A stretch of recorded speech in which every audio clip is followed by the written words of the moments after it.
Hello, innovators. I am Dustin Miller, Poly Innovator. Today we're talking with Dr. Angela Contalesa, Polymath evangelist, researcher, and founder of Polymath Place. Thank you for joining me on the Polymath Polycast. Thank you for having me, Dustin. There's a lot of polymaths in that whole a lot sentence of poly there. came out of your mouth right there. There was one day, I don't know what happened, but I literally said poly 20 times in about 2 or 3 sentences. It was insane. Please say hello to the... it. Yeah, thank you. Please say hello to the innovators in the audience. Hi, innovators. Thanks for watching us. So we're here to talk about her dissertation on polymathy as well as her polymath life. The way I like to break the ice is to have you share something about yourself that no one knows about you. That nobody knows. You know, here's something I have never mentioned publicly.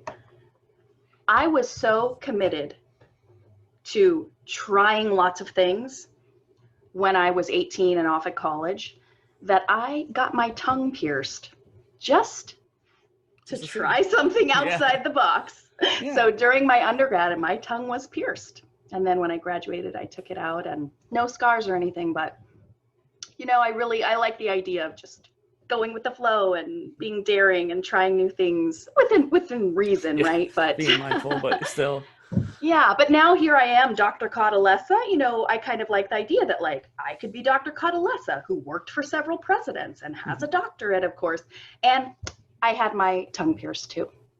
Well, and I don't think that's too big of a deal. It's just one of those things you had to experiment. You talk about in dissertation experiential and just learning and being able to do things and experimenting with that too. So yeah, a friend dared me to get something pierced, and I thought, well, I don't want any scars on my face. My ears are already pierced, so I guess I'll try that. Yeah, perfect. Hello and welcome to the Polymath Polycast. And then before you started all of this polymathy stuff, what was your mindset? Before I started the polymath stuff, like what led into it? Yeah, I try to take it open-minded when I ask that question. Yeah, well, I really want to live a good life myself. And the way that shows up for me is trying lots of things, getting really good at things I try, making an impact, hopefully helping other people, being authentic to who I am. And so for me, polymathy kind of is a way of, it's a term that embraces those kinds of values, because it basically means you want to learn and try lots of things. You want to be all in. That's the kind of way that I describe polymathy, is like being all in at life.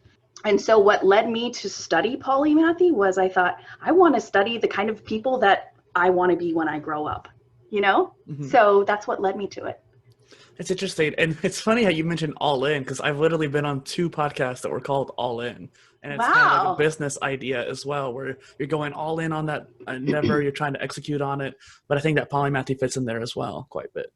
Yeah, absolutely. I mean, the idea is you're not kind of holding back or fitting into a box or fitting into a mold because there's societal pressure or parental pressure or whatever. Like, I like the idea of creating my own path, of owning and writing my own story. That is what I feel like I am here to do, is to express who I really am and to have fun along the way and to learn and to contribute. And that's what polymaths do, you know? So I think it's a great way of living. I should just state this at the beginning. Yes, I'm a scholar. Yes, I was in academia.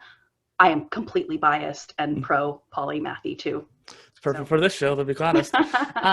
Well, and it's interesting. I created a Poly Innovator for that exact reason, to curate my potential careers in my life, because I knew I was going to have many. Well, let's figure out which ones I need to have first and which ones are going to work best and which ones are going to be most interesting at this time, and be able to switch on hand too if I feel like it.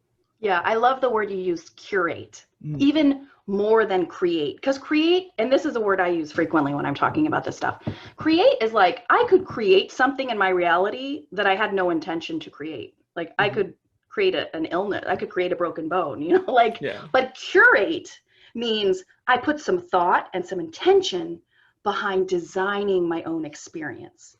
And I love this idea of not just being a passive recipient of my life experience, but owning it and driving it and writing it, curating it.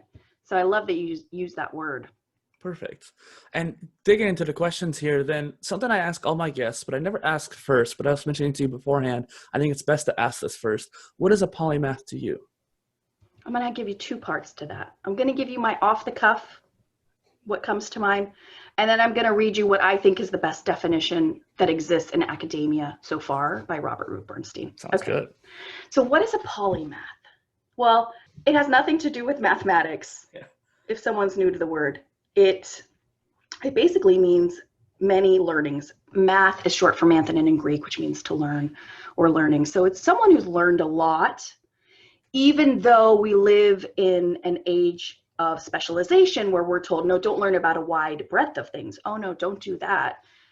Become very narrow and specialized in one area and do that, and then we'll reward you and we'll make you prestigious and you'll have lots of money. So at a high level, it's someone who has chosen breadth and depth in their personhood, especially with what they learn, but also to some extent with what they experience, rather than restriction, which is what we're told to do by society. So it requires some amount of like rebelliousness, curiosity, bravery. There's some layers that have to, underneath all of that involved with being a polymath in the current time anyway. Now, Robert Root Bernstein, who I consider, Bob, if you're watching this, I don't know if I've told you this, but I consider Robert Root Bernstein kind of like my intellectual father, because he and I have presented at several conferences and are in touch fairly regularly. I have a great deal of respect for him, and he, in my mind, started and gave birth to the field of polymath studies, which, oh, by the way, is concerningly small. Yeah. There are not many scholars. And by the way, can I just go down that tangent before I read this? Yeah. I just want to point out, Bob and I, and anyone else in academia who is studying polymathy is a rebel. Because what happens when you are in academia is the higher up you go, especially at the doctoral level, what you are expected to do is become highly specialized, like super specialized in one little thing. That's what it means, to become a doctor in something, is you need to specialize very narrowly. And what I chose to do is and Bob and a few others, is in the environment of academia where specialization is highly prized, hyper specialization is rewarded, is we chose to become specialized about not being specialized. Yeah, exactly. So I just want to point that out. It was a statement to academia and the academic institutions and the academic world for me to write a dissertation, to become highly specialized in not being highly specialized. And by the way, as far as I'm aware, my dissertation was the first and only doctoral level dissertation on this. So that's the environment that academia has, is it wouldn't encourage people to become multidisciplinary scholars or to think in polymathic ways. Anyway, I'm blabbering. Let me go back to Bob's definition now. It's quite related to what we're talking about later too, so it's good. Oh, good. So Bob's definition, his sort of working definition, is that polymathy is active engagement. And that means like you're actively doing things, not passively, in multiple interests or endeavors, integrating vocations with avocations, so work and hobbies, simultaneously or serially across the lifespan. And I think that definition, it gets at like 4 or 5 different ways of looking at it, the multiple interests or endeavor, active engagement, vocations and avocations, simultaneously or serially, and like that it's a lifetime effort. So I like that definition. I think it's a good start. But I should also say, given how few scholars study polymathy, it's not as if we have an agreed upon definition. And of course, there are people outside of academia who may have their own definitions as well. But the bottom line is they're not narrow specialists. They're the opposite of that. Well, and when you're mentioning how there's very little people doing studies on polymathy, but I think that's partially because the society, and particularly education society, basically confines us to that narrow pathway. Because of that, we don't want to go down that path. At least only like half or a third of your researchees that you were doing in your study were basically self-taught for the most part. A lot of them had master's degrees. A lot of them did have college education, but a lot of them still focused more on self-education to teach themselves. Absolutely. Self-directed learning is huge, and lifelong self-directed learning is huge for polymaths. Yeah, but I was also thinking, why is that? Like, why do we have? I mean, granted, I know why we are curious. That's one reason. But why is it that we can't have traditional education that is like what we want to do? And that's one reason why We that should. motivates me. Yeah, that's my point. We should, Yeah. Yeah, it's because then we would entirely have more possible. studies. I mean, one of the things I hope that my dissertation could help with is to start a dialogue in the education system about what education could look like Hmm. to elicit polymathic thinking and ways of being in more people, knowing that there are great rewards and strengths that polymaths can bring to the table. So right now, our education system, especially, well, no, probably pretty much at all levels, Hmm. is you go to school and somebody else tells you what you're going to learn. There's a book I read by Freire, and he called it banking education. He was like, I'm going to deposit this information into your brain. Like, it's like going to the bank and putting in money. And ew, who wants Yeah, that? Like, don't you want to decide like what your input is? choice. So it's entirely possible that we could re-engineer our school systems so that teachers aren't depositing information, they're supporting someone's self-exploration Hmm. to follow their own curiosities. And with the internet, and I mean, it's just so easy to teach yourself and follow your own questions. And so it's entirely possible we could redesign schools to support self-directed learning instead of this kind of banking education.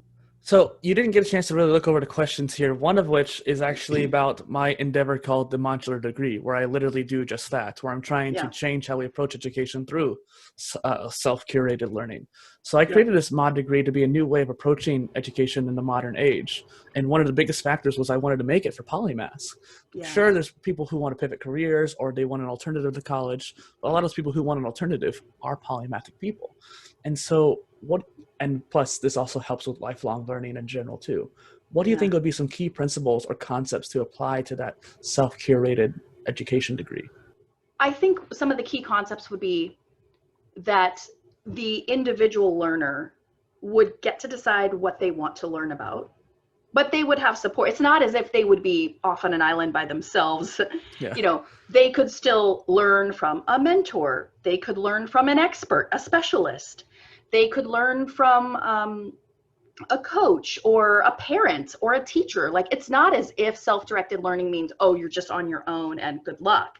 What Mhm. it means is that I get to decide the direction I'm headed, and then I get some support, like maybe the teacher or facilitator would recommend some possible books for me to consider, or some people for me to interview, or some experiences that might help me learn about that particular area I'm curious about. But the onus for what I'm learning would be on me. And I don't have data to back this up, but I just feel intuitively like my retention for something I'm learning is going to be so much higher if I want to learn it. Yeah. If you try to teach me what's something I'm not interested in, Calculus or something? if you try, I mean, I took calculus in high school and I hated it. So that's a great example, Dustin. If you force me to learn calculus, I can struggle through it. I remember one or two things from a calculus class in 1998 or 99. Like, I don't remember calculus. I just don't. And I didn't want to learn it. I Yeah. did it to impress my future college Yeah. that I could do it. And so the point here is, though, that if we want people to actually retain what they're learning, what they're spending time and energy investing into learning, we're going to get so much of a better payoff if they're learning about something that they want to learn about rather than forcing them to follow some prescription Yeah. that who knows. I mean, who even decided like what we have to learn? I mean, it's a whole system, I guess, but So yeah, yeah, no, I totally agree. And I think that this modular degree aspect is cool because sure it's self-curated. So I think at first you're kind of on an island, but I hope to be able to help people with it as well. But I think down the line you get like AI to help you with like, oh, you like this, you might like this next. So like suggested machine learning suggested articles or something like that. Or, yeah. and Go then ahead. also having mentors as well is very Yeah, important. I love this modular concept with learning. And I especially love because, okay, the reality is getting degrees is arduous and expensive. And a lot of the younger kids are like, why am I going to go into debt, six-figure debt, for a degree that's going to get me an entry-level job 4 years from now, maybe, if I'm lucky. Right. And I still will have to live in my parents' house because I won't make enough money and I'll have a boatload of debt. Like the new world is not, we need to change our approach to education. And I really like the idea if there were like a university that instead of having buildings and campuses and very expensive assets that basically the students have to pay for, like what if there was a way of designing your own learning journey where it wasn't dependent even necessarily on going to a class? Like maybe a class would be part of it, but maybe it would be I read these 10 books and then I come up, you know, and I get a mentor and I have an experience and I go to a different country and, you know, look at what I just studied in person or whatever it may be. But we need to change how we think about learning, because learning doesn't depend on a classroom. Learning doesn't even necessarily depend on a teacher. You can teach yourself if you're willing to read and listen and let information come in and then think critically about it too and observe your own, review in a way, reactions to it. So I think there's a real opportunity, especially with technology and especially with the financial concerns we have, to rethink what becoming an educated, knowledgeable person looks like and how you can get there. And the old school way is not the only way. Well, and a lot of people think of online education just as MOOCs or courses, and those are great ways of going about it. But like you said, books, if there's 10 books you want to read, maybe it's an encyclopedia. You want that to be your education. You want to find a way to do it the most effective way possible. That's not boring for the way. But there's like podcasts, there's audiobooks, there's articles, YouTube videos. Yeah, exactly.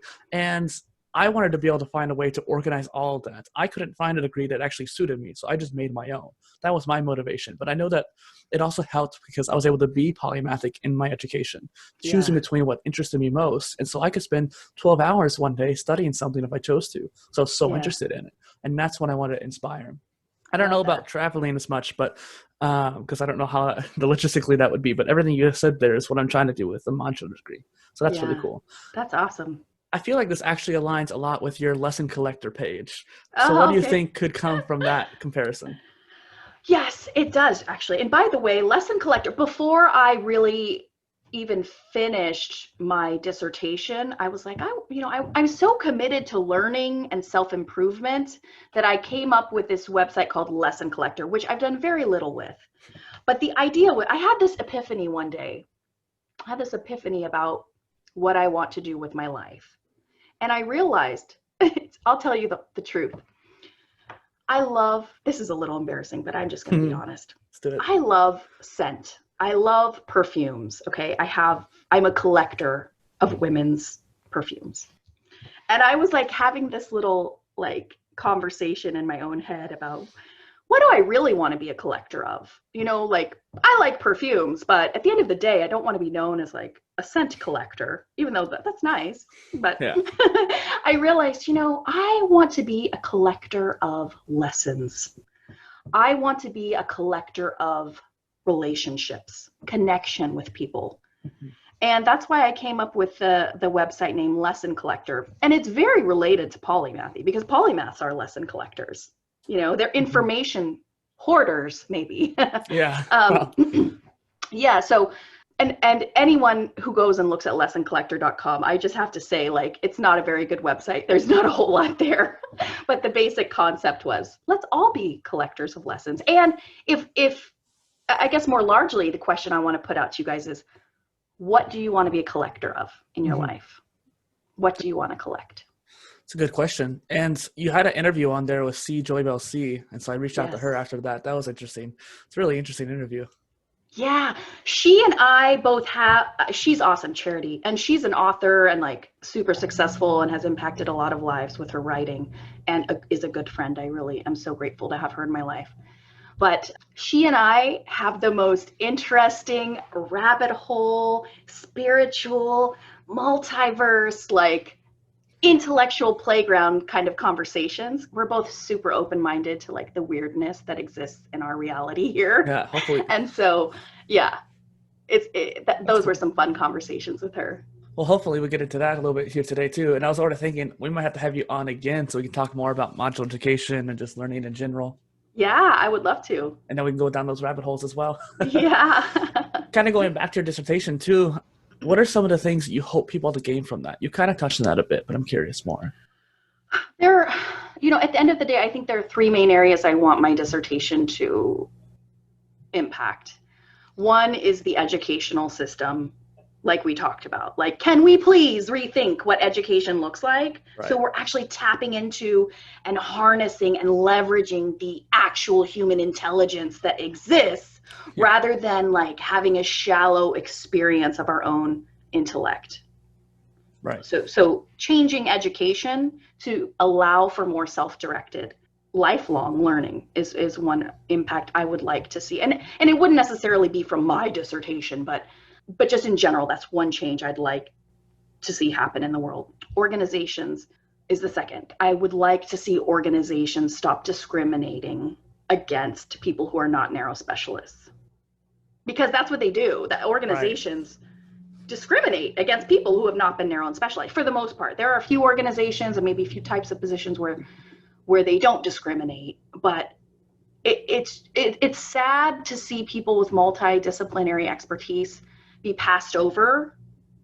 Frequently when hiring managers are picking someone to interview, they just want someone who's done the same thing over and over again, who've already done the job, and who have been really, really committed to just doing that one little thing, like a cog in a machine. Yeah. And that's really unfortunate, because there's so many strengths and new ways of thinking and innovations that can happen when you hire someone who has multi experiences across different functions and can do analogical thinking and sort of apply lessons and ideas over here, from over there to here. So just organizations realizing that like there are two types of positions. There's the types that are appropriate for specialists, and there are the types that are not appropriate for specialists, because there's way too much complexity and volatility and the wicked problems, VUCA, volatile, uncertain, complex, ambiguous. So there's two types: the routine, stable ones, and the VUCA, wicked, harsh ones. And that once you determine the two types of jobs that exist within your organization, you accordingly necessarily would hire differently for them. You would hire a narrow specialist for the routine, stable work. You would want them to be very, very highly specialized and expert. And for the VUCA, wicked, harsh problems, if you put a specialist in that role who just wants to do things like they've always been done, they will fail, and it will cost the company in significant ways. So we need people who are polymathic, who can bring lots of different solutions, who have a broad toolkit to work on difficult problems. And the fact is, our world is only getting more and more complex. We're only going to need more and more of those types of people for more and more of the VUCA, wicked, harsh types of jobs. Well, and specialists are the most likely to be taken out, so to speak, by automation as well. Yeah, exactly. Oh my God, tech really, I've given this a lot of thought. Like, how is tech going to disrupt the kind of the future of work?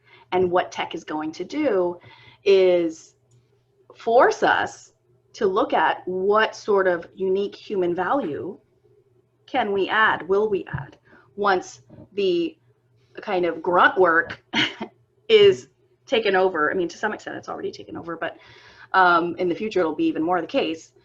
When machines and AI are doing routinized work, like the role of the human intellect is creativity, innovation, seeing big pictures, making linkages. Like, that's the unique, and also emotional intelligence too. Like, I have a feeling tech is not going to be very good at that kind of stuff.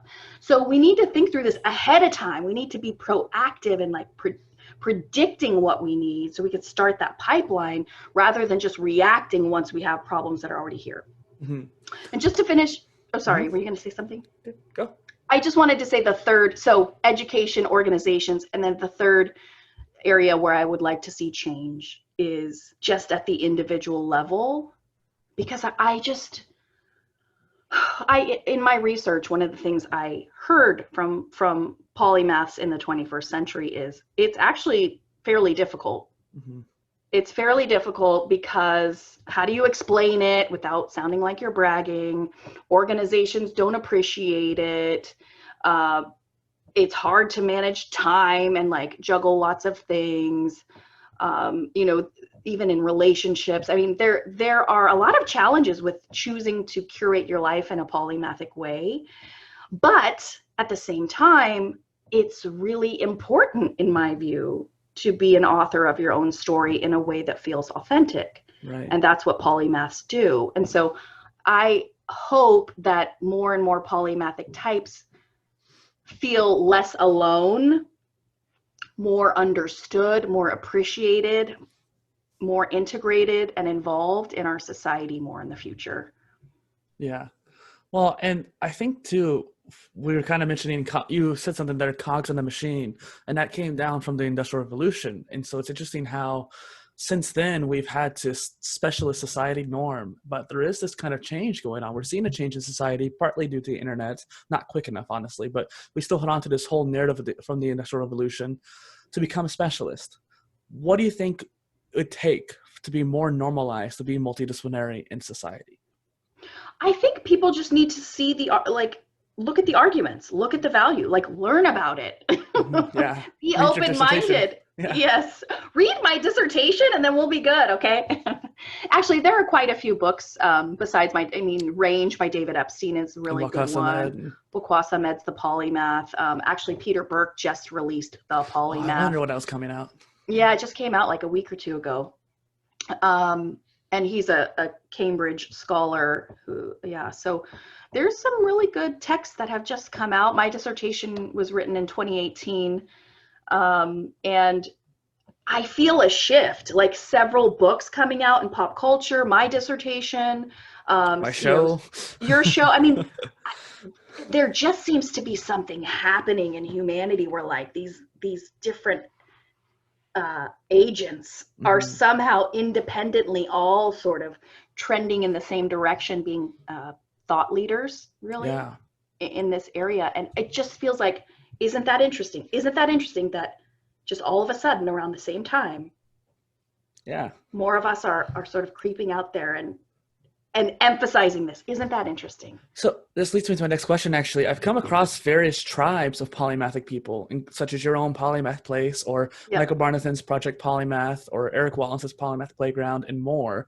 And I'm trying to go through Poly Innovator and create this kind of tribe community for all of them to come together, because I want to put everybody under one roof, because even your tribe, you have a few hundred people. Mine is less than 100 people. Some other people are on the same, either one of our numbers. And so like, why don't we go together and build it all into one system so that we can innovate together? So what would it take to accomplish something like that, do you think? I've had similar thoughts, Dustin, but you are more than welcome to take the lead. One of the things I had thought of doing, and I still need to make my polymathplace.com website. I bought the domain name. I saw the website. It's a stock page. It's like is there like template. A picture of a plant there or something? A cup of coffee? I think it got updated whenever WordPress got updated. Yeah, I bought the domain name and I need to build the website. But one of the things I had thought of doing there, and I think this may be a little bit different than what you envisioned, but I would like to have like a central clearinghouse where someone can go and see all the resources, where they could see like Project Polymath, Polymath Playground, Poly Innovators, like Putty Tribe, just a listing of what resources are out there so that each person can sort of decide for themselves where they think they fit. Because each of us, I think, is going to have a different flavor. Like Emily Wapnick's Putty Tribe is going to have a very, very different flavor than a mine will. And so just having a central listing even of what resources are out there, what books are out there, what YouTube channels are out there, what podcasts are out there is something I had thought of doing, just not to necessarily promote any of them, but just so polymaths can go, okay, here are my options. Let me explore and see where I think I fit. That's interesting. I didn't think about the kind of like a central page, so to speak, but I did mention to you before the show that I'm working on this Polymath spectrum, Yep. and I'm creating a mini series of my Omni content, which is like my main series that I do besides the interviews. And these like a 7 episode long thing. The problem was I started researching and I kept researching so much. I was going through hundreds of tabs of great articles and podcasts, and I'm very happy I did. I learned a whole bunch. I already knew a lot in these areas, but I Mhm. still learned so much more. I was so surprised how little I did know in this space. But I think I have a good feeling now for all the polymathic content online. Like I've probably seen at least 75-80% of it. And what I'm doing is for each of the posts, I'm leaving the links to what I've looked at. And on the final post, I'm going to try to put all of them, which is going to be insane. I'll have to find some way to organize it well. But essentially speaking, that way people can look at the same things I did and get kind of some similar ideas. Yeah, keeping track of it all. And, you know, from an academic perspective as well, there are a number of authors and thinkers who have written about this in a sort of scholarly way. It's very limited. But even just having like what research has been done, what theories have been proposed, what frameworks have been put together in academia, sort of supported by, you know, the academic literature, even just having a list of the scholars and their articles would also be helpful, I think, too. Yeah, I would definitely like to try to help people with that. That's an interesting idea to go about. And so Yeah. it kind of leads me to another question here. What is a research study in this area that you wish would be done, like even after yours, so to speak? Maybe a sequel to yours in a way. Oh God, there's so many. List them all. There we go. Let's do it. You know, just to be perfectly honest, I tout and speak and think that being polymathic does lead to more innovations, does lead to more creativity, does lead to more analogical thinking and linkages and applications. But nobody's measured it. Nobody's tested that theory. Intuitively, we just feel like, well, of course, if you have a lot of experiences and lots of tools in your toolkit, like, of course, you're going to be more creative. But nobody has done that. I'd also like to see, you know, one of the weaknesses, and it's kind of a weakness and a strength at the same time, is, well, how do you know someone's a polymath? And like your point that it exists on a spectrum is absolutely true.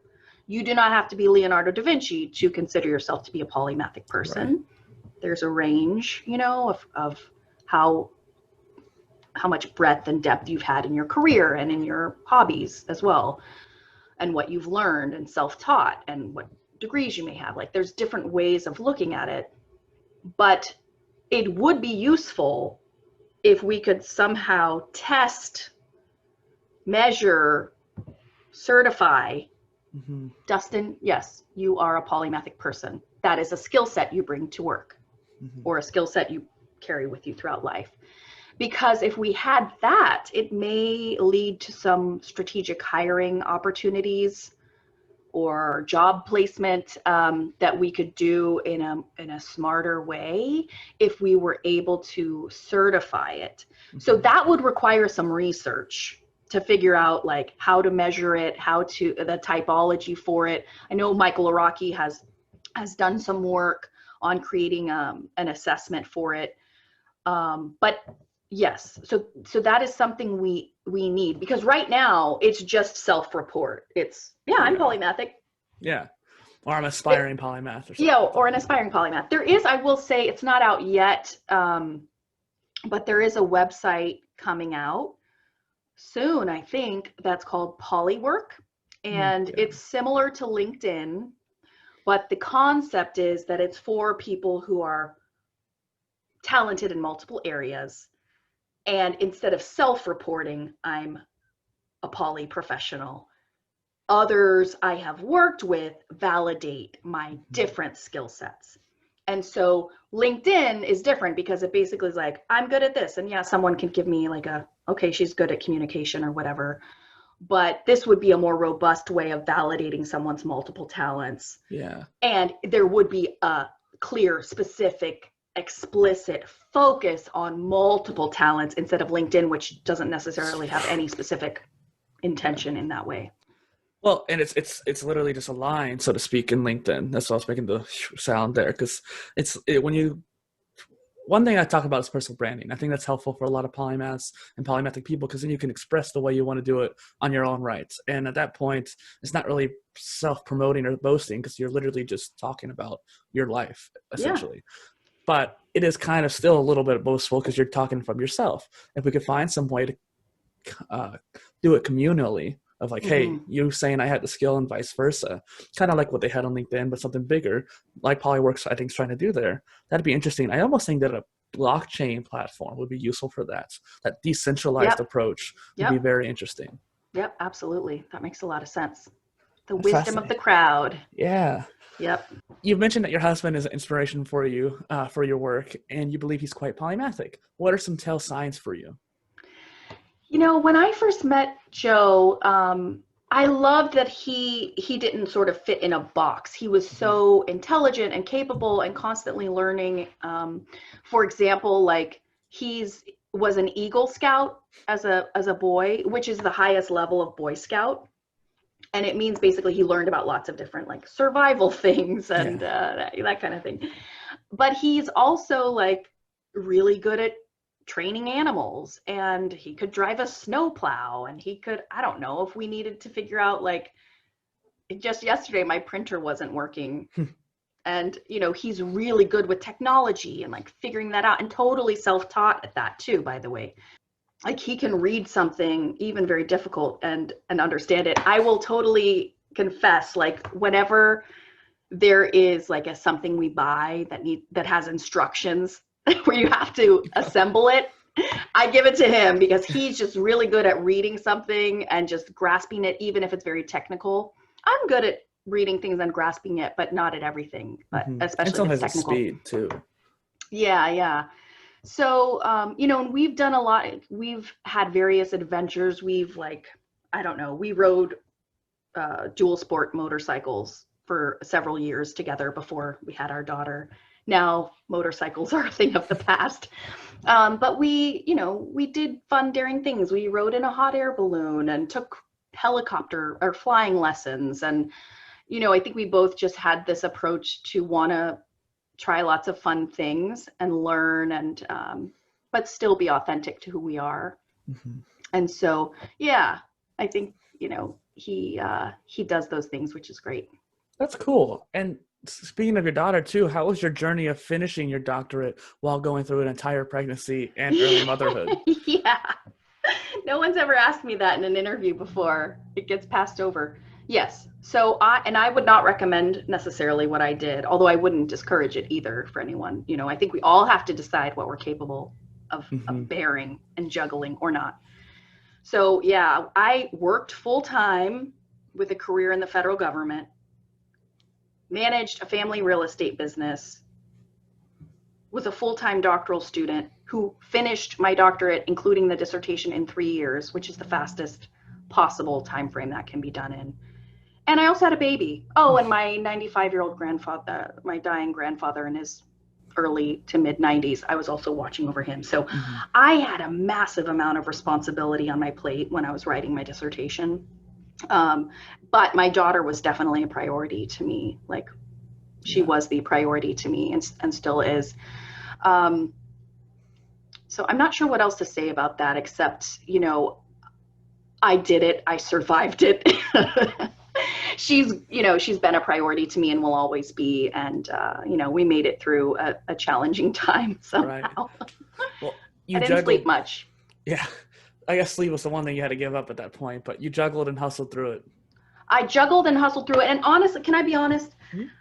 When I look back at that period of my life, I feel so proud of what I was able to do, because I know, and this is so arrogant of me to say, God. It's perfect for the show. It's fine. No worries. I know there aren't many people who could do what I did. So when I think of what I was able to accomplish, and by the way, it's not just that I wrote a dissertation, it's that I wrote a dissertation that has resonated and been helpful to so many people too, which I never expected. I honestly expected I would write this dissertation, check a box, it'd sit in the ether or on a shelf, and no human being on earth would read it, because I didn't go around reading doctoral dissertations. I didn't realize people were open to that kind of thing. Yeah. But it has been found, and I've had people contact me from all over the world on a regular basis telling me it changed their lives, it saved their lives, it made them cry. Like, there is a real need and hunger people have to feel understood for being this way, which frankly is the natural way for human beings to be. Society has like pushed it out of us and forced us and coerced us to be narrow specialists. But being a polymathic person, approaching life in an open, curious, brave way is how we're supposed to be, if you ask me. Yeah. Well, and going to a little bit on the neuroscience aspect, I do remember seeing some studies talking about how in the like ancient times, so to speak, there was a lot of specialist and polymathic people. And that's the kind of point where there are some specialists in our society, but I think that the number is far lower than we think it is. And so like right now we have such a high number of specialists because we've forced it, but it's actually much lower than that. And so we have a lot more polymaths too than we realize. Yeah, absolutely. We have so many closet polymaths. Yeah. Woo! People hide and censor their polymathy. This is something I heard from my interviewees and my research, is because it's not the default, the norm, the expectation. It's not what's most appreciated. The specialist path is all of those things. People censor and edit their story, their brand, to make their lives easier. I had to too. There are, they absolutely do. And it's sad. It's so sad that that's the case. But yes, I think there are a lot more people who actually have polymathic values and tend to live in that way, but may not even have a word for it. Like, don't even know the word polymath, or don't even have some other synonym for it, because we don't talk about this enough. Like, there is beginning to be a shift with the books, the podcasts, the YouTube channel, like, and my dissertation and what you do, and there is a shift happening. And I can't tell you, man, how many times I've talked about this and people go, oh my God, I finally have a word. That's me. That's me. Thank you. So absolutely, 100%. There are many people who value and choose to live in a polymathic way, but don't identify it or have a word or explicitly have that as part of their brand, because we just don't talk about it enough for that to happen. Right. And one thing you kind of alluded to at some points today is like, oh, I don't know if I should talk about this because it's off topic. But the thing is, for this show, I try to make it in a way when I have guests to exemplify all those different areas, because we don't know exactly what's off topic for a polymath. Something that you think is off topic, or I think is off topic, might be perfect on topic for you, connected to it. And finding those connections is part of this. So I try to ask all those divergent questions for you. Yeah. And this is, I want to take what you just said and make another really important point. Is one of the things I heard from the polymaths I interviewed is that because they've had all this experience, all this knowledge, that it's really so much easier to find common ground with others. Because you can find something in common. You can find, oh my God, you love, I don't know, what do you love, Dustin? Graphics design. You love graphic design? Me too. Oh my God, let's talk about it. So that happens when you have polymathic people who have more options to connect. What could that do for humanity if we were finding common ground with each other more and more, not based off of categories of identity that we had no say in? I had no say I was born female. I had no say I was born white. I had no say I was born American. We really put a lot of emphasis. And those categories matter. I don't mean to diminish them, because they're a part of our identity, and there are ramifications and consequences for how we're treated in society based on those categories. So I'm not meaning to diminish it, but my point is, I didn't pick any of those things. Yeah. What if we focused on the parts of our identity that we picked, that we love, that are passions in our heart, and found ways to connect with other people and build bridges and find common ground based on that stuff? What could that do? What could that do for the way that we connect I mean, especially in light of all the dissension and like division and like just the vibe in our world right now is really crappy. Right. You know, how could we shift and pivot to, instead of focusing on what makes us different, focusing on what makes us similar? Well, and this isn't polymathic, it's more of a jack of all trades thing, but I love kind of having that cocktail knowledge of many different areas as well. Mm-hmm. So that when I do approach someone new, I could talk to them about something that I may only know a little bit about, but I know just enough to be like, oh yeah, I'm educated in this a little bit. Yeah, absolutely. You know, something interesting I'll share with you too. I haven't spoken about this publicly, but I've really been thinking about it a lot Perfect. lately. So fascinating.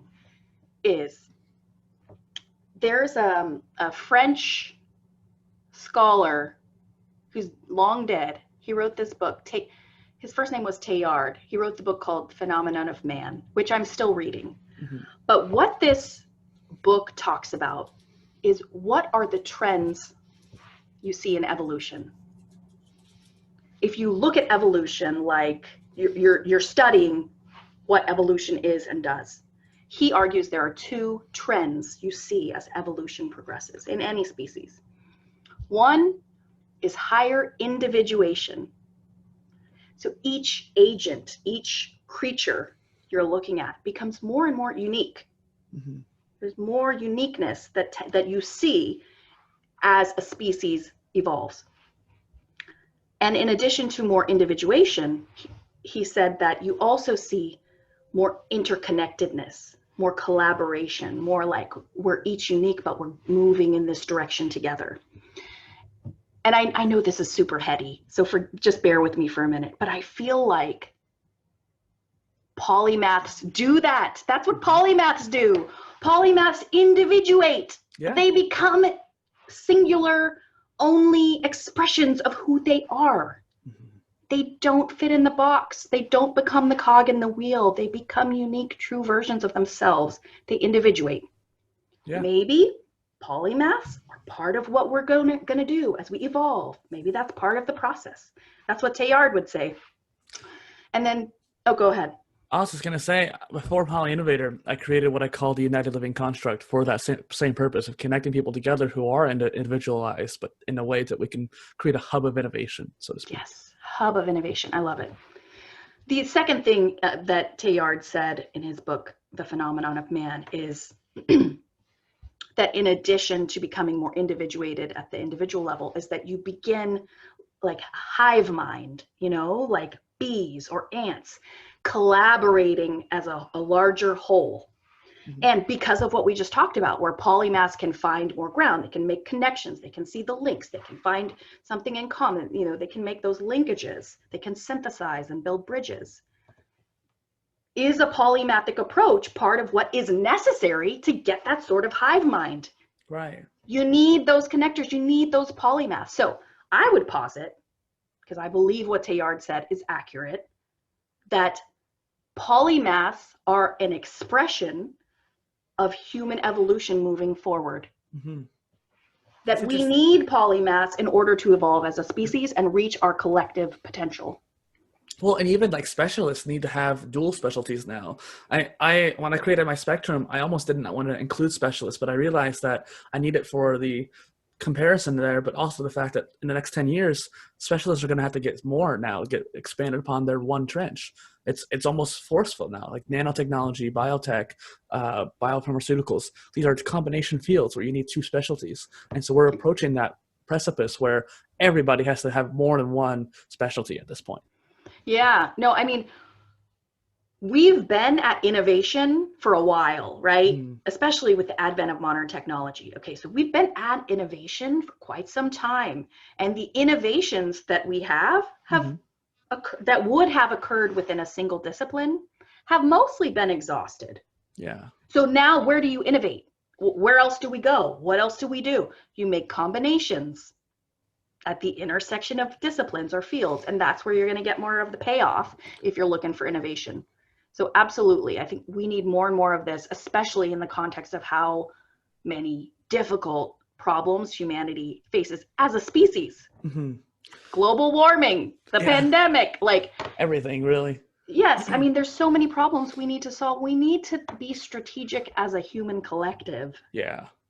About how can we solve this? How can we plan it? How can we build scaffolding and structures to support this so we can reach our potential? Well, when I created the United Living construct, I actually thought of it in a way of creating the best individual first, helping educate them or educate themselves, and then that creates a good construct, a society, and then you can build on top of that to build a global society. So it has to start from the person up, and that's something that I've been talking to people a lot about lately. And one thing to mention here is we'd love to get meta on this show. I know we have a time limit today, but beyond that, like I love those meta tangents. So I just want to affirm, like the thing you just said, like, what do you do first? What comes first, the chicken or the egg? Do you need the societal structures in place to help the individuals fall in line and reach their potential? Or does having, the individuals reach their potential and their capacities help build the structures that make the collective stronger? And that is a debate I don't have the answer to, but I trend towards what you just said, is that if you start at the individual level, it will naturally build the scaffolding that you need for the collective potential to be realized. Well, and that's why I created the modular degree, but I think it's interesting too, because I think we need both. I think we're so far behind now that we need both at the same time, and we have to figure out how to do both. Yes, I agree. I think it doesn't have to be either or. Can we do both in tandem? And, I think this is an area worth definitely exploring. Game B, Jordan Greenhall and some others have really explored this. You should check out Game B. They have a large Facebook group where they explore these sorts of things. If you mention anything today, feel free to send it to me afterwards, or I'll put it in the description too, because I would love to have a lot of that. I already have a couple tabs open to try to write down what you said, because otherwise I'm making a note. I'll have to wait until I do the editing to remember. I tell you what, I forget so much. On a slightly different subject, but it's something I wanted to get in today too, is that one thing that's very prudent is to exemplify polymaths that aren't dead old white men. And as there are some from all over the world, China, Arab cultures, and of course women polymaths as well. What are some great examples that you can think of? I have given so much thought to this. I've wanted to write an article on, like, who are some great polymaths that aren't dead white men? And it's not so easy, actually. It's not so easy still. I think Marie Curie, Oprah Winfrey, there are some women who have accomplished, and women of color or men of color, who have accomplished great things, but there's a real gap still. I wish I could give you a long list of, like, oh, here are all the polymaths that are not dead white men, but they still white men still dominate who is considered polymathic. So I don't have a good answer. I know there's some out there, like, I don't remember her name off the top of my head. I was actually looking for this person when I made your question. She helped found the modern idea of a computer. And the way she approached mathematics and science was very polymathic. And I wanted to exemplify her. I can't remember her name. Hedy Lamarr? Oh, no, I don't know. This was like 100 years ago, 150 years ago, something like that. And so I'll have to think about it and mention it later, but she's a prime example. And there's other people too. That's kind of the point where I can't remember her name because she hasn't been pushed down my throat as much. Yeah, because we don't talk about them. I mean, we think of Elon Musk, I have a feeling that Elon is polymathic, but I wouldn't consider him a polymath. Polymath. That's a good distinction, polymathic versus a polymath. Yeah, I mean, I actually, who I think is a cool polymath. I mean, not that he changed the world or anything, but Arnold Schwarzenegger. Yeah. He's never talked about as being a polymath, but damn, he is. He had a bodybuilding career, super successful, an acting career, super successful, a business career, super successful, and a political career. Yeah. Like, he is a friggin' polymath. Kevin Hart's another good example too. Yeah. Oh, he's such a businessman. Yeah. An entertainer. Yep. Tim Ferriss interviewed him. If you haven't seen that interview, that was really cool. So we both aspire to make polymathic individuals feel seen and heard. I even mentioned how your dissertation has helped people with that earlier. It also is the reason why I did all these interviews. I even try to make sure I diversify my guest list. And so I have people with different backgrounds and shapes and sizes and types and all that good stuff. Yep. But not only to exemplify the polymathic traits of my guests, but to give a voice for the people listening in. how do you think that we both, or even though we're on different paths, can continue to unite multidisciplinary across the world?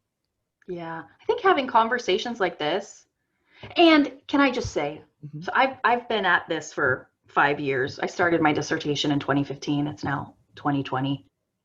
Some other thinkers in the field feel like competitors.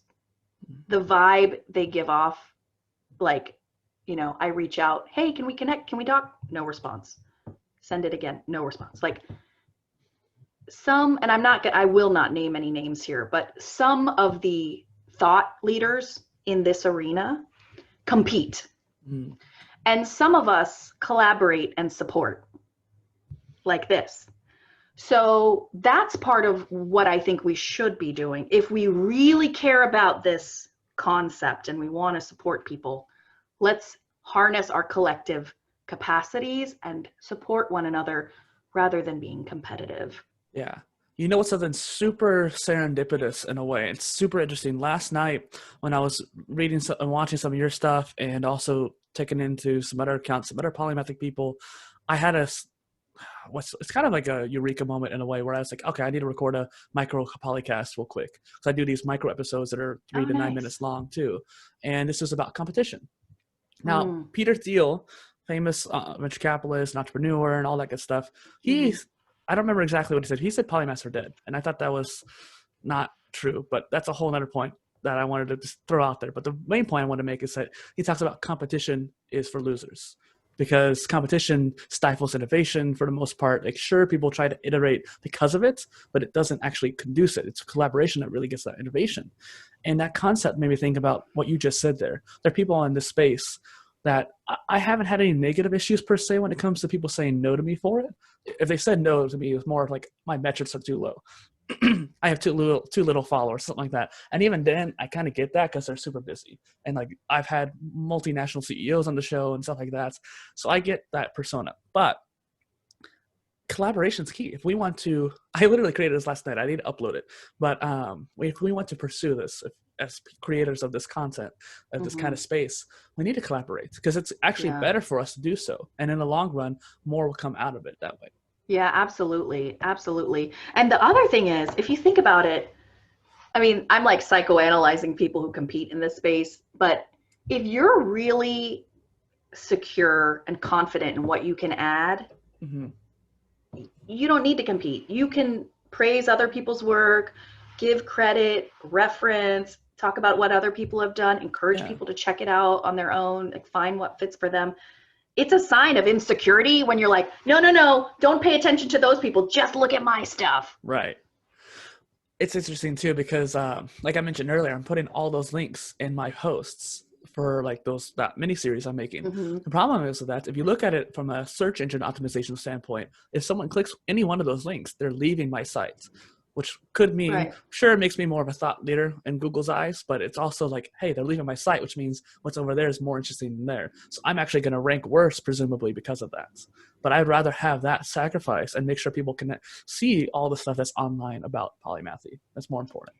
Yeah, it just feels like the right thing to do. I mean, in the context of people feeling alone, people feeling misunderstood, not appreciated, like, if providing them lots of resources and options to see that they're not alone, they're not underappreciated, if that helps them like have their own epiphanies and realizations about their identity and maybe newfound appreciation for who they are, acceptance of who they are. If my Google ranking is lower, whatever, like I'll take helping a human being over like my online ranking. Their gratitude might actually be more important than the ranking anyways too. This is something that Gary Vee talks a lot about too, is making sure you build people up. And in the long run, if you believe in karma, they'll come back to you, so to speak. And it's the right thing to do. People feeling not like themselves or not feeling misunderstood kind of leads me to this question too. What are some ways to combat the imposter syndrome then that we face as these polymathic people? Yeah, the imposter syndrome, that came up in my research. Yeah. That I did not expect it. I didn't ask a single question about imposter syndrome, and like, I don't know, a third or a half of my interviewees brought it up on their own, which was, I guess it shouldn't have been surprising, but I just didn't think it would come. I didn't think about it. Considering our society, though. Yeah, I mean, in an age of specialization, I don't think polymaths innately should feel imposters. They shouldn't. That's my judgment. I don't think they should feel imposter syndrome because they're intelligent, capable, brave, curious people. They're wonderful people living life on their own terms, outside the box, like embracing and going all in at life itself, being very open to experiences. It's a wonderful, like, why should those people feel bad or like they're imposters? Actually, maybe I just had a thought, maybe it's the specialists who should feel like imposters. You know why? Because that's not a natural way of being. Yeah. It's not a natural way to be that way. Well, I shouldn't have said that, because you know what? We need specialists. We need specialists. We need a mix. So I don't mean to demean the value that they bring, but there is a certain element in my view that, like, being hyper focused with blinders on is not exactly the natural human tendency. I think T-shaped. That's why I added on my spectrum too. The T-shape is crucial. Yeah. That's more natural. Being curious about many things. You don't have to go that deep into them, but just having a wide range of cocktail knowledge. But if you want to have a specialist, if you want to be a specialist, then be T-shaped, or be like a multidisciplinary person with multiple pillars, so to speak. Yeah, like an H. That's I kind of think of at least a polymath with like two different sorts of focuses would be like an H, and you can connect them. But that's kind of interesting, because I think that polymaths require at least 3 areas of expertise. That's another debate. Another debate. How much, how many different, how expert, how accomplished. Yeah. Well, and when it comes to competency, meaning like expert versus master, that's why I did the whole true polymath versus polymath, or some people say ultimate polymath, like Leonardo da Vinci, so to speak. And that's someone who's like a master level in many different areas. But I think that's a little too far out of reach right now for most people. And most people don't really want that. Some people who are polymathic do, and they need to master time management and self-awareness and all these different intrapersonal diversity aspects as well. That's for that part. But I think for most people, being a trimath or a bimath, or someone who's kind of in the Renaissance mode, well, not super competent in super many areas, but pretty adept in many areas, I think that's perfectly fine as well. I think there's risk in defining polymathy too narrowly. I mean, it's sort of ironic to define a term that means like being lots of things and then trying to put it in a box and, constrict what it could mean. I think there's a lot of value in having, this understanding that it's a range, there's breadth, there's depth, integration, as Michael Araki talks about quite a bit, being able to do analogical thinking and innovate because of the integration aspect. But at the end of the day, I think it's dangerous to define polymathy too narrowly. Because if polymathy is only Leonardo da Vinci and it's only you're highly expert in 3 things at the same time, then what that will do, I think, is discourage real people from even trying, because they'll say, oh, that's too much, too arduous, I can't do that. And what I would like to encourage people to do is to just be open, to be more polymathic, to trend in that way, to adopt some of these values.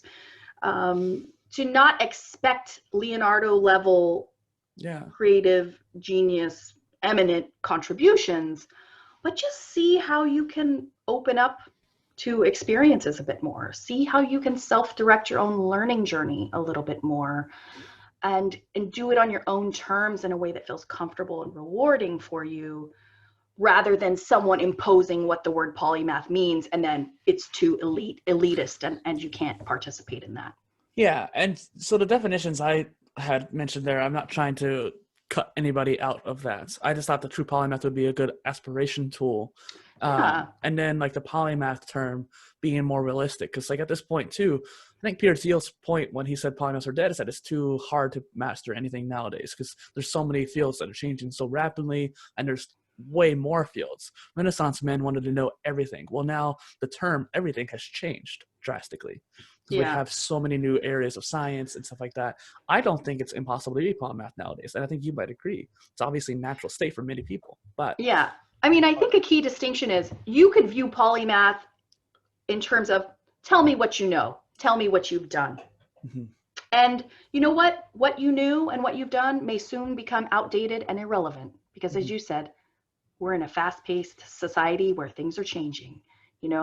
So that's one measure of it, one way of looking at it. But another way of looking at it that I think is much more useful is looking at polymathy like it's a way of being and thinking and going through life that involves curiosity, self-directed lifelong learning, bravery, openness, those elements. So no matter what you know or what you've done, like you can have those qualities I just described and be polymathic based on kind of an approach to living and learning rather than the specifics of what you've lived and learned. You know what I mean? Kind of thinking more glass half like empty that you can fill up with more versus glass half full. Like, what do you already have in there? Or just sort of a disposition and approach versus the nitty gritty of what you've done. You know more what macro. I mean? Yeah. It's interesting too, because multi-potentialite's a word that a lot of people identify as, and I think that's one reason why it's gotten so popular, is that it was able to kind of get the why, the story elements, connect with people's personal, like, this is what I aspire to be, so to speak. I want to be curious. I want to be that kind of person. That's who I identify as. But Polymath hasn't had that ability yet. People think it's too ethereal in a way, despite the fact it's much more tangible. Yeah, it's not the best word. I mean, it's the best word in my view that we have to describe this concept. I am not a fan of the word multi-potentialite, as you know, because basically what it says is you have lots of multiple potentials. It doesn't necessarily mean that you've actually done anything with your potential.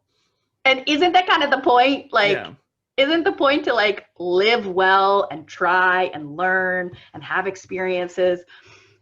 You know, you could be a multi-potentialite and, you know, be a bump on a log and never do anything. Right. So polymath sort of implies like you've actually done something. You've learned, you've experienced. Some would argue that you could have a polymathic personality and still not be accomplished. That's more research that needs to get done. Like, is there a general disposition, a general personality trait for polymathy?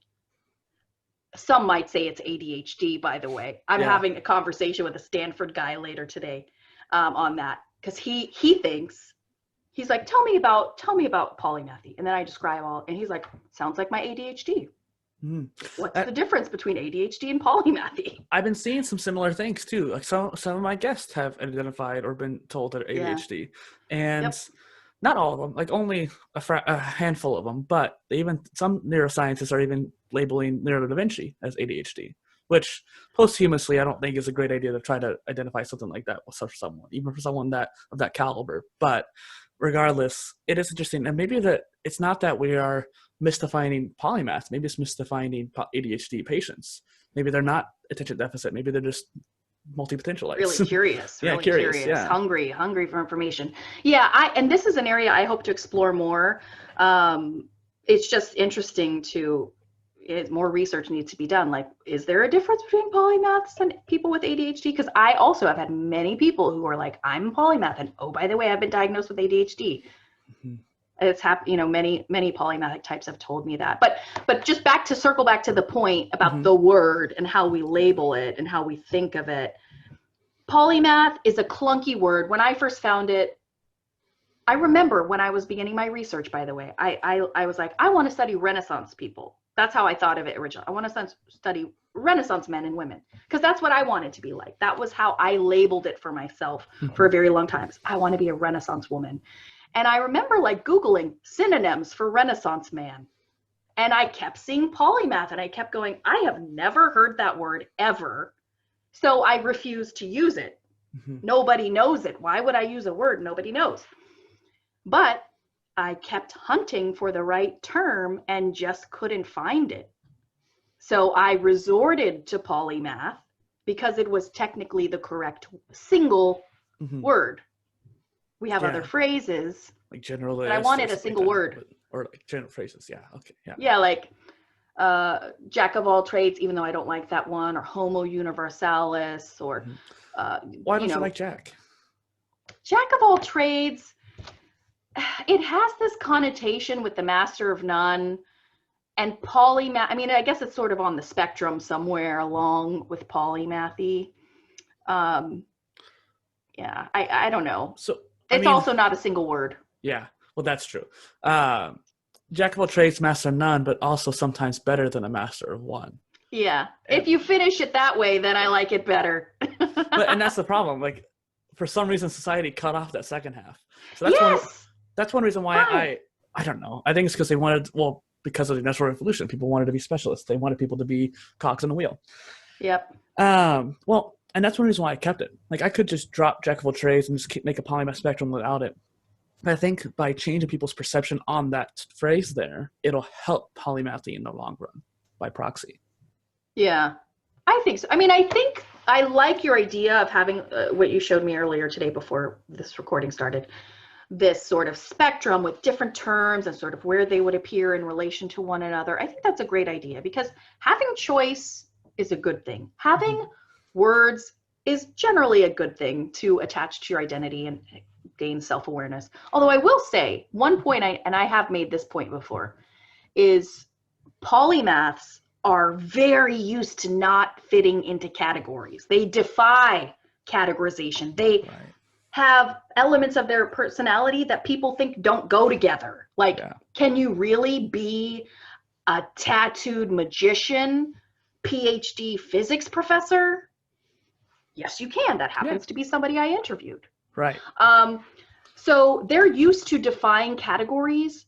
So calling them this one word, like that's supposed to be an umbrella to capture everything, can feel uncomfortable, unusual for a polymathic person to finally have this term that sort of summarizes their essence. Yeah. It's weird for them sometimes.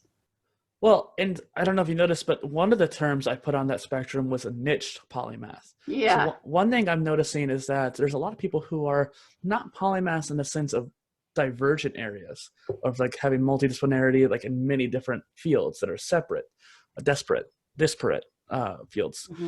But they're more of like adjacent fields, which I think like Araki's thing talks about a little bit to not omni-genre, but something similar to that. Where they're similar together. And so, for example, Polyinnovator is a polymath of innovation. I consider that a niche polymath because I want to be more in the innovation fields. Granted, polymaths are naturally innovative, but that's why it works together. Yeah.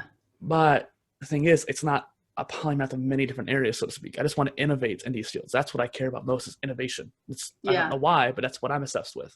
And so other people are obsessed with like, oh, I just wanted to create.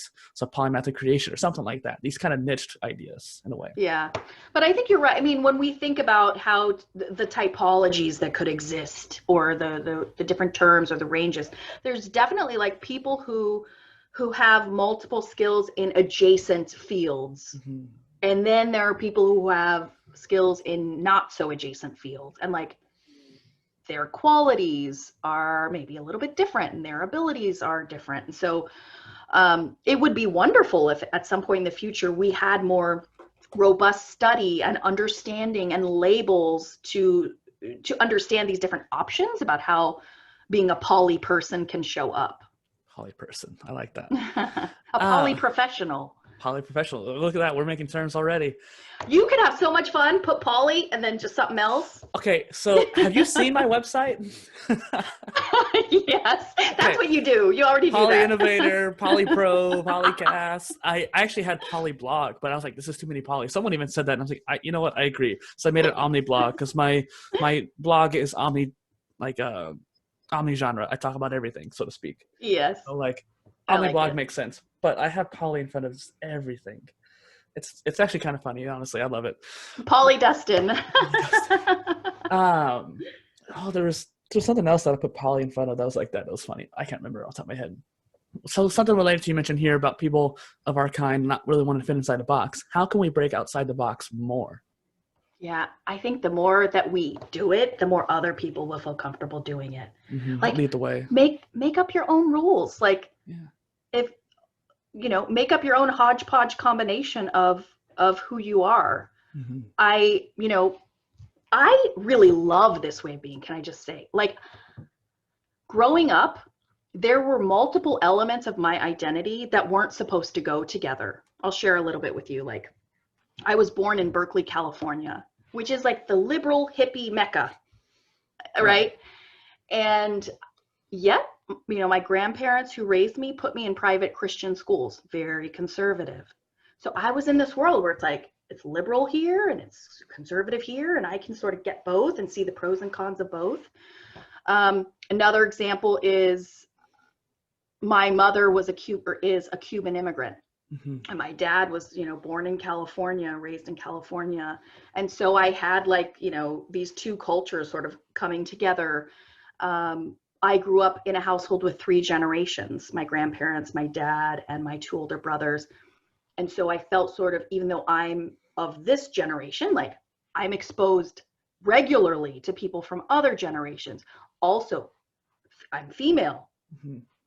pretty stereotypically female. Not completely, but in a lot of ways. I like fashion and makeup. Perfume. And perfume. Oh my God. And coffee talk with my girlfriends. But I grew up in a household that was dominated by males. My grandpa, my dad, 2 brothers. It was just me and my grandma were the only females in our household. And it was very common for me in high school to hang out especially before I could drive. Mm-hmm. I would hang out with my older brother, Paul, who's a very close friend, and all his guy friends. Like I would be the little sister tagging along with my older brother and all his male teenage friends. And so I just felt very comfortable hanging out with the guys, even though I'm this girly girl kind of. So those are just a few examples. Early on in my life, I was just used to duality. I could be this and this, even though maybe that's not very common. And so I liked that about myself. And to this day, still strive to be many things. Walt Whitman said, I am large, I contain, or do I contradict myself? Okay, I contradict myself. I am large, I contain multitudes. Mm-hmm. And that's how I want to be. I don't want to just narrow down who I am or who I could become because that's what other people do. Right. I want to be who I am in all of my facets. And so if that means I ride motorcycles and work for presidents and have my tongue pierced and write books and do all the things that sound like they shouldn't go together, so be it. Then so be it. I love that about my own identity. Is that arrogant that I just said that? I want to be lots of things. I want to be all the things that feel true to me. So I'm okay with you being arrogant. I think it'd be fun. And I think it'd be one of those things too, where if you can get more, a little bit more arrogant, so to speak, you'll have the confidence to be more open in the show. So I think that's good for me there. That's all good. There you go. I actually took note of this. I didn't find a way to fit into the show, but in terms of family, we both come from a multicultural family background. Your mother was Cuban immigrant. My father and stepfather were Mexican to some degree. And so I have native Mexican and Spain Spanish in my blood, as well as we both have European descent, German, French, Irish, English, tiny bit of Native American thrown in. We both have that. I took a DNA Maybe test. We're related. Go on Ancestry. go on Ancestry and see if we have a, you know what? I might go on there and just see you 10 lines down. Who knows? Funny. Maybe we're distant, 8th cousins or something. Yeah. It is funny. I had a lot of matches on there. It's kind of crazy. Yeah. Oh, I love that stuff. So kind of going back to some of the questions here, how does polymathy impact creativity and creative problem solving? Well, we've touched upon a bit of this, but just to kind of affirm, a lot of the innovations that would have occurred within disciplines have been done. Where the payoffs are now is at the intersection of disciplines. And if you're talking about the intersection of disciplines, you're talking about polymaths. At least if you're looking for a single individual. Now you can innovate on teams. You can depend on different people to collaborate together at the intersection, but there are costs and downsides of that. And here's another important point I like to make that I probably haven't done enough. When you depend on different people to collaborate together on any given subject, they necessarily must use language. They must communicate in order to collaborate at that intersection, right? Right. Language is a hurdle. Yeah. It's a tool that is limited, and sometimes things get lost in translation. And particularly if you're talking about people working in different fields meeting at that intersection, they may speak different professional languages even, which makes this problem even more difficult. the benefit of a polymath who can speak those languages is that they don't need language necessarily. They don't need the roadblock and the hurdle of language in order to have flashes of insight and innovation and creativity. They can have pre-verbal thoughts and see insights in their own mind without having to cross this arduous bridge, language, to another person's mind. You see what I'm saying? Yeah, I totally agree. And I think another point to make, though, is the polymaths often have that language, though. Like I mentioned earlier, the whole cocktail party knowledge, that's useful for a translation like that. Like if I'm trying to talk to a coder and the designer, which I see a lot of project managers like simplifying a lot of polymathic traits because they have to. They have to have knowledge in many different areas. That's one of the few polymathic kind of jobs that are out there. Although there's plenty of project managers who aren't polymaths, and I think that they're not usually as good at their job because of it. Because you need to be able to take point A and explain it to point B, and vice versa, and then be able to explain it to the businessman on top of them. Exactly. Polymaths are well suited to project management roles. Some polymaths, not all, well suited to leadership roles, because if they're managing a diverse group with different backgrounds, being a polymath themselves could be very useful in that. You know, this is another area for future study, by the way, like specifically what roles and industries are polymaths well suited to. And I think project management, like you mentioned, is one of them for sure. No, I didn't mean to rush you there. I was trying to think about that more, what you were saying while I was listening in. It's like what roles could be for that. That is a very interesting thought. I know that I've taken career tests, and I know other people who have been on the show. Solutions architect is another one I see cropping up a lot. So that was one thing that popped up. But yeah, that is interesting too. And you mentioned leadership. What do you think it may take to have a polymathic leadership? The way I view a polymath as a leader is they're kind of a hub of connectivity, rather than being a hierarchy where the leader's on top and like you got people flowing down from there. A polymathic leader, you flatten it and you make them like the center of a hub with people sort of connecting out, you know, out flat, I guess. Yeah. And they harness like a neural network. Like if you imagine like how a neural network looks, you know, there are these hubs of connectivity with neurons and dendrites and all these things that sort of flow out from there. And I really think polymaths are well suited to that hub role because they're good at, you know, understanding multiple functions. They're good at connecting the dots. They have lots of tools in their toolkit. So to put a polymath in a role that's not a hub of connectivity and creativity, and to put them in a source more sort of boxed in limited role with maybe only limited connectivity to other functions, I think is underutilizing their capacity. Yeah. No, and it's interesting too, because once again, project manager comes to mind for that hub, so to speak. Yes. Another term actually comes to mind is superconnector. I don't remember what book is based off of, but one of my first guests brought that term to my attention, and it seems like a lot of polymathic people are superconnectors, especially the more extroverted ones as well. Yeah, absolutely. I love that idea, superconnector. And that's another great point too, is like there is a I don't have the data for this, but just based on the people I interviewed as part of my doctoral research, there is a sort of qualitative difference I felt between the very extroverted polymaths and the more introverted polymaths. Like the kinds of roles that each of them would be appropriate for would be different. One of the guys I interviewed, he's like a coder and an artist, and he was a serial entrepreneur. He could not work for other people, and he really didn't want to work with other people much. So if you stick that guy in a leadership role, he would probably fall on his face and not do very well. So, but there are other polymaths who love people and love being that hub and really extroverted. And not that extroversion or introversion is a measure of leadership capacity, because surely there are plenty of leaders who are actually introverted and quite competent and excellent as leaders. So I'm not meaning to imply that, but this is another area for future study, is sort of figuring out like, okay, what types of polymaths exist and what types of professions or roles are suited to them based on the types of qualities that they have. And the introversion extroversion one is one of those qualities I think that would be interesting to study. So something you said just now kind of contradicted something you said earlier, where we don't want to define the polymath too much because then it kind of limits them.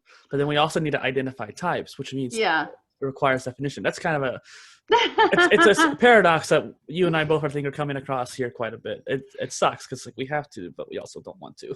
Yeah, I think we have to embrace paradox in this world. I think we need understanding, we need options, we need labels to understand. At the same time, we don't want to box people in. So maybe having labels and options and understanding, allows people to have a menu, and they can say, oh, I'm not like that one, but yes, I'm like that one. They can sort of gain self-awareness by having sort of this menu of options. Right. Well, if you want, we could meet here. Okay. So something that kind of relates to what we were just talking about too is someone asked you about these importance. I don't remember what show, about the importance of extroversion and introversion and extroversion. Yes. And I would even add ambiversion in there as well to polymathy. Yep. However, it wasn't the purpose of your research, and so you didn't spend too much time on it, obviously. And I thought about it too, and it seems like there's personalities for polymaths of all types, but it doesn't seem to be a strong correlation to whether or not people are becoming polymaths. Just that when you look at it from a genius perspective, if they're contributing to society or if they're considered a genius, that kind of thing, such as Nikola Tesla or Benjamin Franklin or even Mary Somerville, there's a distinction of whether or not they are successful by whether or not how well they were able to work with others. So what are your thoughts on that? It's a long question, I know. Yeah, that's a great question. Basically what I'm hearing is, to what extent do you need to be able to collaborate with other people to be successful? Mm-hmm. That is especially a deep question. Yeah. Especially as a polymath. I mean, I feel like if you're able to collaborate with others, it certainly does position you better to sort of spread your wings and latch onto other people and use your collective force for good. So there is definitely value in being able to collaborate with others. Now, could an individual still reach their full potential on their own, like without professionally collaborating? I mean, I think if that's how someone's oriented, they could step into their potential without being a great collaborator. Sure. I think it's possible, but I think that, like, for example, Nikola Tesla tried to collaborate with people and he ended up getting kind of screwed over. And so he stopped, once he got screwed over once, he stopped connecting with anybody. And because of that, his intelligence was basically wasted on society, even though he was a polymath. And so I was just thinking that if we could find some other people that are good examples, that might be good models. Yeah, I think the ideal is to harness our collective intelligence, including polymathic types, and certainly being able to work well with others helps to reach our collective and perhaps individual potential in some cases. So I think it's a good thing. I think it's a good thing to strive for and try for, to the extent it feels comfortable and authentic to an individual. I like that. And so you're writing a book at the moment. What is it about, and what do you hope people to get from that? Yes, I just finished my last chapter about a week ago. It's a book that's going to be coming out next year through Business Expert Press, called Polymaths and the Business Organization. And I'm co-writing it with actually one of when you write a dissertation, you have what's called a committee. So you have a chair, and then you have a couple people with doctorates on your committee, and they sort of advise and guide you as you do your research. And so one of my committee members had approached me earlier this year to co-author a book with him because he just loves this topic. He sees what a hot topic it is. And so we're co-writing a book, and it's really about polymaths in the business context, because their business leaders really, really need to think strategically about this stuff more in the future. I mean, it's sort of off their radar and a missed opportunity. So that's what the book is about. That's fantastic. I look forward to reading that. That also made me think maybe you should make like a LinkedIn course based off the book. Yeah. Oh, that's so funny you mentioned courses, because I've been thinking more and more like, what do I really want to do with this polymath stuff? You know, I'm considered a world expert in it, and I've got my YouTube channel and I've got the Facebook group, but what do I really want to do with this? And some courses is something I'm definitely thinking about. It's an area I'm well knowledgeable in, so maybe we could talk about that next time I have you on. There we go. That sounds great. Yeah. And so where can people find you online? You can find me on YouTube on Polymath's Place. You can find my group on Facebook, Polymath's Place. You can find me on LinkedIn under Angela Cautalessa, or you can email me at angela@polymaths place, no apostrophe in that one, polymathsplace.com. Yeah, so and someday when I get my act together, you can find me at polymathsplace.com, but I don't yet. And I guess you can find me at lessoncollector.com, but that's sort of a different focus. I think I do have Lesson Collector in the list. I have a list of links here that I'll put in the description for people, including your book and your dissertation. I mean, what is the call to action besides contacting you and learning about your stuff for the audience today?